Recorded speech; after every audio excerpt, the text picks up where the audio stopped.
ನವನಾಟ್ಯ ರಸವತ ಹರಿಸಲಿ ನವನಾಟ್ಯ ರಸವತ ಹರಿಸಲಿ ನವನಾಟ್ಯ ರಸವತ ಹರಿಸಲಿ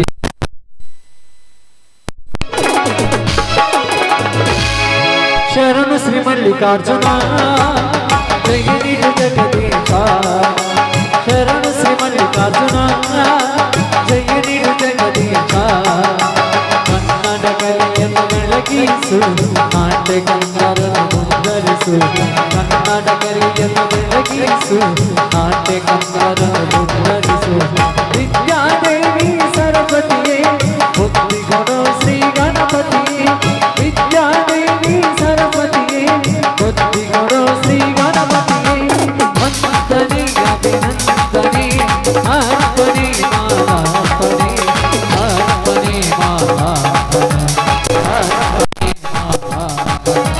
ಶರಣ ಶ್ರೀ ಮಲ್ಲಿಕಾರ್ಜುನ ಜಯ ನೀಡು ಜಗದೀಶ ಶರಣ ಶ್ರೀ ಮಲ್ಲಿಕಾರ್ಜುನ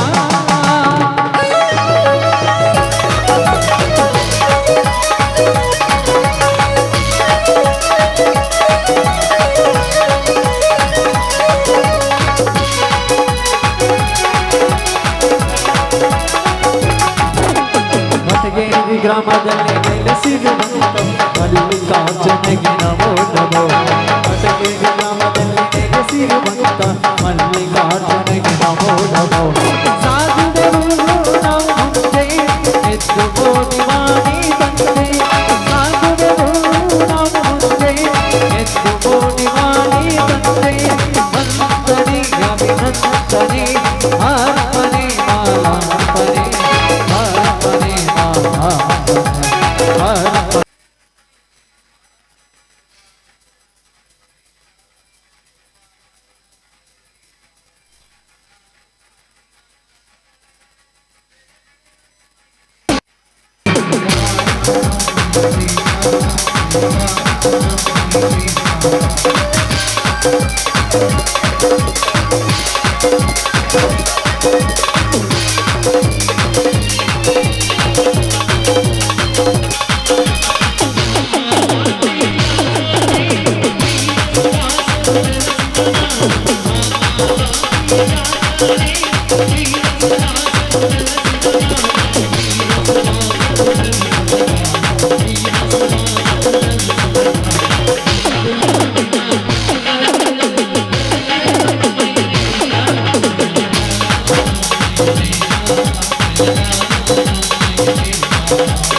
ನಾನಂಬಿ ಬಂದಿ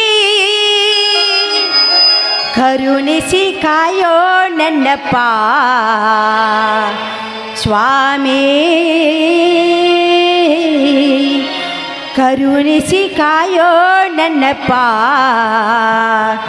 ದೇವನೇ. ಶ್ರೀ ಮಲ್ಲಿಕಾರ್ಜುನ ನಾನಂಬಿ ಬಂದಿ, ಶ್ರೀ ಮಲ್ಲಿಕಾರ್ಜುನ ನಾನಂಬಿ ಬಂದಿ, ಕರುಣಿಸಿ ಕಾಯೋ ನನ್ನಪ್ಪ ಸ್ವಾಮಿಯೇ, ಕರುಣಿಸಿ ಕಾಯೋ ನನ್ನಪ್ಪ ದೇವನೇ. ಶ್ರೀ ಮಲ್ಲಿಕಾರ್ಜುನ ನಾನಂಬಿ ಬಂದಿ.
ತಾಯಿ ರೇಣುಕಾಮಾತೆ, ಮಲಪ್ರಭ ತೀರದಲ್ಲಿ ನೀನು ಜನಿಸಿದ್ರು ಕೂಡ ಪರ್ವತ ರಾಜನ ಮಗಳಾಗಿ, ನೀನು ರಾಜನ ಮಗಳಾದರೂ ಕೂಡ ರಾಜನನ್ನು ಮದುವೆಯಾಗದೆ ಒಬ್ಬ ಋಷಿ ತುಂಗನನ್ನು ಮದುವೆಯಾಗಿ ಈ ನಿನ್ನ ಪತಿವ್ರತ ಶಕ್ತಿಯನ್ನೇ ಇಡೀ ಜಗತ್ತಿನ ಜನರಿಗೆ ಎತ್ತಿ ತೋರಿಸಿದಂಥ ಮಹಾತಾಯಿ ನೀನು.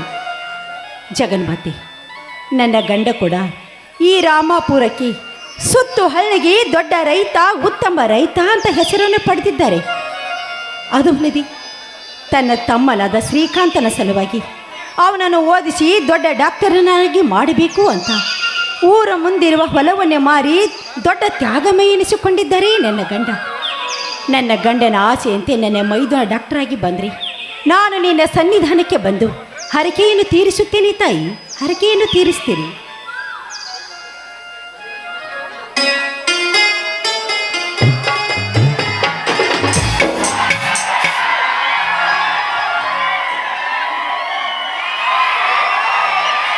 ಜಾನಕಿ,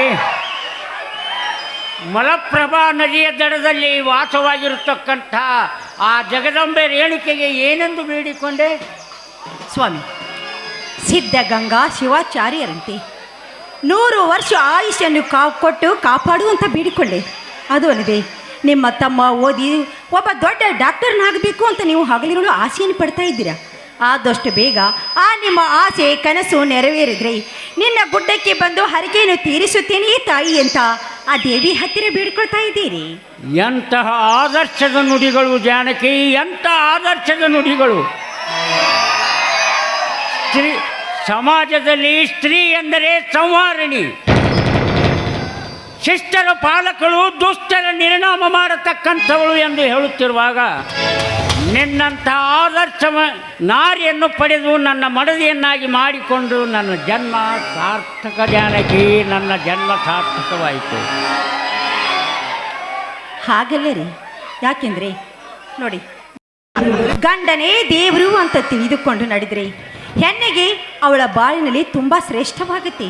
ಯಾಕೆಂದರೆ ಒಂದು ಹೆಣ್ಣಿಗೆ 18 ವರ್ಷ ಆಗುವವರೆಗೂ ಮಾತ್ರ ತವರು ಮನೆ, ಆ ನಂತರ ಗಂಡನ ಮನೆಗೆ ಹೋಗಿ ಅತ್ತೆ ಮಾವ ಮೈದುನ ಎಲ್ಲರೂ ಸೇವೆಯನ್ನು ಮಾಡಿದರೆ ಹುಟ್ಟಿದ ಮನೆಗೂ ಕೊಟ್ಟ ಮನೆಗೂ ಕೀರ್ತಿ ತರುವುದಕ್ಕೆ ಆಗುವುದಂತೆ ಸಾಧ್ಯ. ಅದು ಅಲ್ಲದೆ ನೋಡಿ, ನಿಮ್ಮಂಥವ್ರನ್ನೇ ಪಡೀಬೇಕಾದ್ರಿ ನಾನು ಕೂಡ ಪುಣ್ಯ ಮಾಡಿದ್ದೀನಿ. ಏನ್ರಿ, ಇವತ್ತು ಭೀಮನ ಅಮಾವಾಸ್ಯೆಯ ಸಲುವಾಗಿ ಇವತ್ತು ಗೋಧಿ ಹುಗ್ಗಿ, ಜೋಳದ ಬಾನ ಎಲ್ಲವನ್ನೂ ಮಾಡಿದ್ದೇನೆ. ಮೊದಲು ನೀವು ಹೊರಗಡೆ ತೊಳೆದುಕೊಂಡು ಬನ್ನಿ, ಪ್ರಸಾದ ಸ್ವೀಕಾರ ಮಾಡಿವ್ರಿ ಅಂತೆ. ಜಾನಕಿ, ಮರ್ತೇ ಬಿಟ್ಟಿದ್ದೆ. ಇವತ್ತು ನನ್ನ ತಮ್ಮ ಪಟ್ಟಣದಿಂದ MBBS ಪದವಿಯನ್ನು ಪಡೆದು ಉನ್ನತ ಡಾಕ್ಟರ್ನಾಗಿ ಈ ಗ್ರಾಮಕ್ಕೆ ಬರುತ್ತಿದ್ದಾನೆ. ಜೋಳದ ಬಾಣ ಎಂದರೆ ಅವನಿಗೂ ಬಲು ಇಷ್ಟ. ಡಾಕ್ಟರ್ ಹೇಳಿದ್ದು ರೋಗಿ ಬಯಸಿದ್ದು ಅನ್ನ ಹಾಲ. ಆಗಲಿ ಜಾನಕಿ, ಇವತ್ತು ನಮ್ಮ ಶ್ರೀಕಾಂತ ಮನೆಯಲ್ಲೇ ಬರುತ್ತಿದ್ದಾನೆ. ಜಾನಕಿ ಮನೆಗೆ ಬರುತ್ತಿದ್ದಾನೆ. ಹೌದು ರೀ, ನಿಮ್ಮ ಬಯಕೆಯಂತೆ ನಿಮ್ಮ ತಮ್ಮ ಶ್ರೀಕಾಂತ ಓದಿ ದೊಡ್ಡ ಡಾಕ್ಟರ್ನಾಗಿ ಬಂದ್ರಿ. ಈಗೋಲದಿ ದೊಡ್ಡ ಡಾಕ್ಟರ್ನಾಗಿ ಬಂದು ಈ ನಮ್ಮ ಹಳ್ಳಿ ಸೇವೆಯನ್ನು ಮಾಡಿದ್ರೆ ನಿಮ್ಮ ಕೀರ್ತಿ ಇನ್ನೂ ಅಜರಾಮಕ್ಕೆ ಇರತ್ತಲ್ವೇ?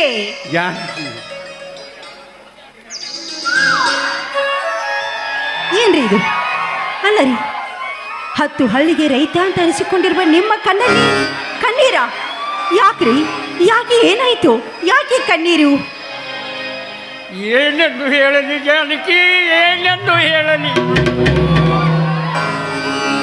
ನಮ್ಮ ಸಂಸಾರಕ್ಕೆ ಆಧಾರವಾಗಿದ್ದ ಜಮೀನನ್ನು ತಮ್ಮನ ವಿದ್ಯಾಭ್ಯಾಸಕ್ಕಾಗಿ ಮಾರಿ ಅವನನ್ನು ದೊಡ್ಡ ಡಾಕ್ಟರ್ನನ್ನಾಗಿ ಮಾಡಿದೆ. ಆದರೆ ನನ್ನ ತಮ್ಮ ವಿದ್ಯಾವಂತನಾಗಿ ಗ್ರಾಮದ ಜನರ ಸೇವೆ ಮಾಡಿ ಹಣವನ್ನು ಸಂಪಾದಿಸಿ ಮರಳಿ ಆ ಜಮೀನವನ್ನು ಪಡೆದುಕೊಂಡು ಮತ್ತೆ ನಮ್ಮ ಜಮೀನು ನಮಗಾಗಬೇಕೆಂಬ ಒಂದು ಮಹದಾಸೆಯೇ ನನ್ನನ್ನು ಕಾಡುತ್ತಿದೆ ಜಾನಕಿ, ಕಾಡುತ್ತಿದೆ. ದಯವಿಟ್ಟು ಈ ರೀತಿ ನೀವು ದುಃಖವನ್ನು ಪಡಬೇಡ್ರಿ. ಯಾಕೆಂದರೆ ನನ್ನ ಮೈದುನ ರಾಜ ಅಂದರೆ ಸತ್ಯ ಹರಿಶ್ಚಂದ್ರನಿದ್ದಂತೆ. ಅವನು ಯಾವತ್ತಿದ್ರೂ ನಮ್ಮ ಬಯಕೆಯನ್ನು ಪೂರೈಕೆ ಮಾಡುತ್ತಾನೆ ಎಂಬ ಭರವಸೆ ನನಗಿದೆ. ದಯವಿಟ್ಟು ನೀವು ಈ ರೀತಿ ಕಣ್ಣೀರು ಹಾಕಬೇಡಿ ಸ್ವಾಮಿ. ಜಾನಕಿ, ಪರರ ಚಿಂತೆ ನಮಗೇಕೆ ಬೇಕು ಎಂದು ಈ ಸಮಾಜದಲ್ಲಿ ವಿಚಾರ ಮಾಡುತ್ತಿರ್ತಕ್ಕಂಥ ಜನರಿರುವಾಗ ನನ್ನ ತಮ್ಮನ ಭವಿಷ್ಯಕ್ಕಾಗಿ ಇಷ್ಟೊಂದು ಆಸೆ ಇಟ್ಟುಕೊಂಡಿರುವೆ ಎಂದಾಗ ದೇವರೂಪದಿಂದ ಭೂಮಿಗೆ ಬಂದಂಥ ದೇವತೆ ಎನ್ನಲೆಯೋ ಅಥವಾ ನನ್ನ ಭಾಗದ ದೇವ ಮಾನವಳು ಎನ್ನಲೆಯೋ?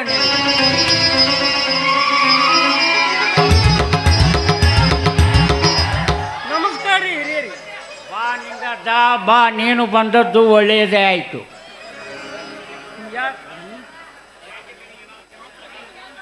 ಯಾಕೆ ದನಿ? ಏನಾದರೂ ಕೆಲಸ ಇತ್ತನ್ರಿ? ಏನಿಲ್ಲ ನಿಂಗದ್ದ, ಏನಿಲ್ಲ.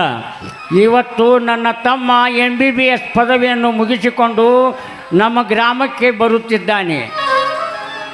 ಬಸ್ ಬರುವ ಹೊತ್ತಾಗಿದೆ. ನೀನು ಹೋಗಿ ಅವನನ್ನು ಕರೆದುಕೊಂಡು ಬಂದರೆ ಸಾಕು. ಹೌದಾ ದನಿ? ಈಗ ನನಗೆ ತುಂಬ ಸಂತೋಷ ಆಯ್ತು ನೋಡ್ರಿ. ಚಿಕ್ಕ ದನಿಯವರು ಡಾಕ್ಟರ್ ಆಗಿ ಬಂದು ಈ ಊರು ಜನರ ಸೇವೆ ಮಾಡಿ ಆ ಊರು ಮುಂದಿನ ಹೊಲ ಪುನಃ ಬಿಡಿಸ್ಕೋಬೇಕು ನೋಡ್ರಿ ದನಿ. ಎಂಥ ಮಾತನಾಡಿದೆ ನಿಂಗದ್ದ, ಎಂಥ ಮಾತನಾಡಿದೆ. ನೀನು ನಮ್ಮ ಮನೆಯ ಹಿರಿಯ ಅಣ್ಣನಿದ್ದಂತೆ ನಿಂಗದ್ದ, ಹಿರಿಯ ಅಣ್ಣನಂತಂತೆ. ಆಯಿತು ನಿಂಗದ್ದ, ಆದಷ್ಟು ಬೇಗನೆ ಟ್ರೈನ್ ಬರುವುದು ಇನ್ನೂ ಸ್ವಲ್ಪ ಲೇಟ್ ಇದೆ. ಚಕ್ಕಡಿಯನ್ನು ತಯಾರು ಮಾಡಿಕೊಂಡು ಊಟ ಮಾಡಿಕೊಂಡು ಹೋಗಿ ನೀನು ಶ್ರೀಕಾಂತನನ್ನು ಕರೆದುಕೊಂಡು ಬಾ. ಊಟ ಬೇಡ್ರಿ ದನಿ. ಮೊದಲ ಚಿಕ್ಕ ದಣಿಯವ್ರನ್ನ ಯಾವಾಗ ನೋಡ್ತಾನೆ ಅನ್ನೋದು ಕುತೂಹಲ ಆಗೈತ್ರಿ. ಮೊದಲ ಆ ದಣಿಯವ್ರನ್ನ ಕರ್ಕೊಂಬರ್ತಾನ್ರಿ. ನೋಡು ಜಾನಕಿ, ನಿಂಗದ್ದನ ಮಾತನ್ನು ಕೇಳಿದರೆ ಜಾನಕಿ, ಕೆಲಸದ ಮಾತಿನ ಬರದಲ್ಲಿ ಪೇಟೆಗೆ ಹೋಗುವುದನ್ನೇ ಮರೆತು ಬಿಟ್ಟಿದ್ದೆ. ಈ ಕಾಯಿಪಲ್ಲೆಯನ್ನು ತರಬೇಕಾಗಿತ್ತಂತ ನಿನ್ನೆ ಹೇಳಿದ್ದಲ್ಲ, ಆದಷ್ಟು ನಾನು ಮಾರ್ಕೆಟಿಗೆ ಹೋಗಿ ಬರಬೇಕು. ಏನೇನು ತರಬೇಕು ಹೇಳು?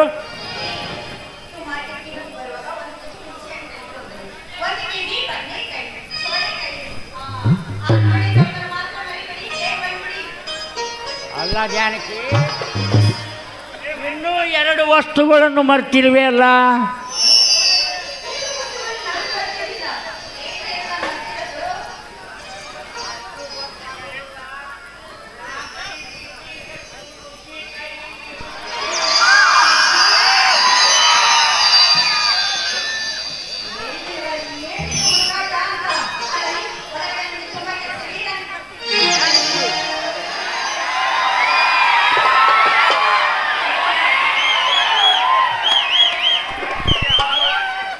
ನಕ್ಷತ್ರಗಳಿಗೆ ಆಕಾಶವೇ ಚೆಂದ, ಮೀನಿಗೆ ಈಜಾಡಲು ಸಾಗರವೇ ಚೆಂದ. ಈ ಮನೆಯಲ್ಲಿ ನಿನ್ನ ಕೋಗಿಲೆ ಕಂಠದಿಂದ ನಿನ್ನ ಹಾಡು ಕೇಳುವುದೇ ನನ್ನ ಮನಕಾನಂದ.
₹1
चांदीचं सगळी ग्राम जनार्दन हात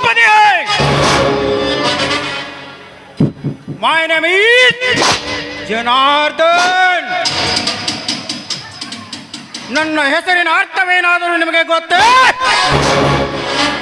ತಿಳಿಸಿ ಹೇಳುತ್ತೇನೆ, ಚಿತ್ತ ಕೊಟ್ಟು ಕೇಳಿ. ಜ ಎಂದರೆ ಜನರು, ನಾ ಎಂದರೆ ನಾಯಕರು, ದ ಎಂದರೆ ಧನವಂತ, ನ ಎಂದರೆ ನವತರುಣ. ಜನನಾಯಕರ ಧನವಂತಿಕೆಯನ್ನು ಕಿತ್ತುಕೊಳ್ಳುವುದೇ ಈ ಜನಾರ್ದನನ ಉದ್ದೇಶ.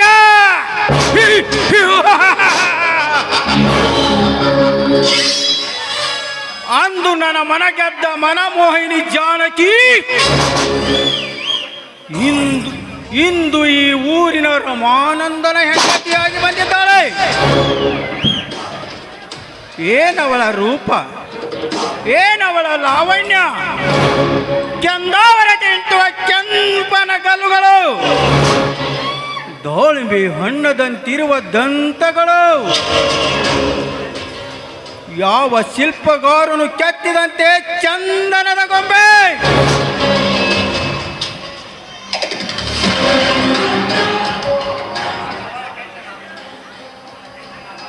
ಅವಳ ಗೆಜ್ಜೆ ಏನಾದ ನನ್ನ ಎದೆಯಲ್ಲಿ ತುಂಬಿಕೊಂಡಿದೆ. ಜಾನಕಿ, ನಿನ್ನ ಯೌವನದ ಮೋಹದ ಬಲೆಗೆ ನನ್ನ ಬಲೆಯನ್ನು ಬೀಸಿ ನಿನ್ನ ಕಾಮದ ದಾವನ್ನು ಸವಿಯದೆ ಹೋದರೆ ನನ್ನ ಹೆಸರು ಜನಾರ್ದನನೇ ಅಲ್ಲ. ಜಾನಕಿ ಗಂಡುಳ ಗರತಿಯಂತೆ. ನಿನ್ನ ಗರತಿತನವು ನನಗೆ ಬೇಕಾಗಿಲ್ಲ. ನನ್ನಲ್ಲಿ ನ್ಯಾಯ ನೀತಿನೂ ಇಲ್ಲ. ಅಸಹ್ಯ ಎಂಬುದು ಮೊದಲೇ ಇಲ್ಲ. पहले देखता नहीं, देख लिए तो छोड़ता नहीं.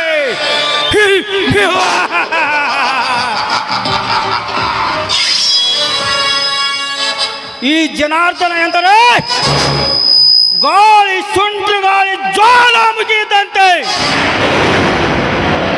ನನ್ನನ್ನು ಎದುರು ಹಾಕಿಕೊಂಡವನು ಯಾವನು ಮುಂದೆ ಬದುಕೇ ಇಲ್ಲ.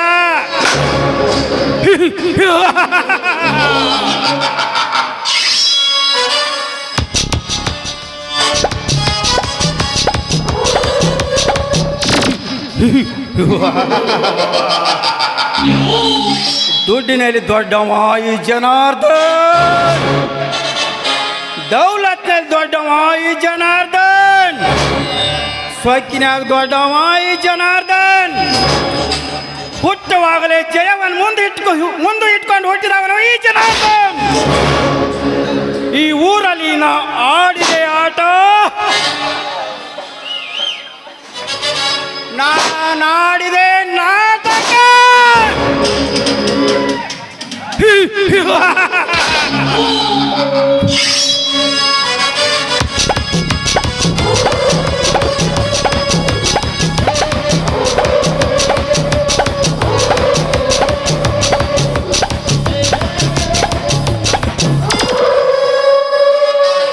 ಚಕ್ರವರ್ತಿ, ಈ ಊರಿಗೆ 10 ವ್ಯಕ್ತಿಗಳ ಒಡೆಯನೆಂದು ಮೆರೆಯುತ್ತಿರುವೆಯಲ್ಲ, ಈ ನಿನ್ನ ಒಡೆತನಕ್ಕೆ ನಾನು ಮ್ಯಾನೇಜರನಾಗಿ ಈ ನಿನ್ನ ಸರ್ವ ಆಸ್ತಿಯನ್ನು ಕಿತ್ತುಕೊಂಡು ನನ್ನಂತೆ ಮಾಡಿಕೊಳ್ಳದಿದ್ದರೆ ನನ್ನ ಹೆಸರು ಜನಾರ್ದನವೇ ಅಲ್ಲ.